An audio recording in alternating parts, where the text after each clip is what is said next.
Hi guys, good morning. আজি আপোনালোকৰ মাজলৈ মই অন্য এটা মিনি ব্লগ লৈ আহিছোঁ। আৰু আজি হৈছে পবিত্ৰ শুক্ৰবাৰত। আৰু প্ৰথমতে মোৰ ফালৰ পৰা মই আপোনালোক সকলোকে শুক্ৰবাৰৰ মুবাৰক জনালোঁ। আৰু মই মোৰ হাজবেণ্ডৰ মূলতো বজাৰলৈ পঠিয়াই ল'লোঁ। আৰু বজাৰত পঠিয়াই লৈ মই গা পা ধুই ল'লোঁ, কাৰণ আজি পবিত্ৰ শুক্ৰবাৰ। আৰু গা পা ধুই লৈ মই ভাত তুলি দিছোঁ। ভাত তুলি দি লৈ চব্জি কুটিলোঁ, আলু লাও কুটি ল'লোঁ। আৰু কুটি পেলাই মই ভাবিলোঁ যে বাৰীৰ পৰা এপাক আহোঁ আৰু বাৰীত জালুক গছজোপা জালুক পকিছে নাই চাই আহোঁ। আৰু এইজোপা আমাৰ জালুক গছ, আৰু জালুক গছজোপা ওপৰফালে জালুক এটা পকিছে, কিন্তু তলৰফালে পকা নাইকিয়াই। দেখিছেনে কাৰ কাৰ ঘৰত জালুক গছ আছে মোক কমেণ্ট কৰি জনাব দেই।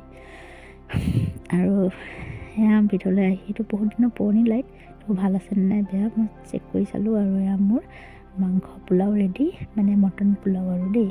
তো পোলাও বনাই ৰেডি। মোৰ সৰু সৰু পোৱালীকেইটাৰ কাৰণে বাঢ়ি আছোঁ। এই পোৱালীকেইটাই মানে কি শুক্ৰবাৰটোৰ কাৰণে কিমান সিহঁতৰ ফূৰ্তি, মমবাতি জ্বলাই আছে।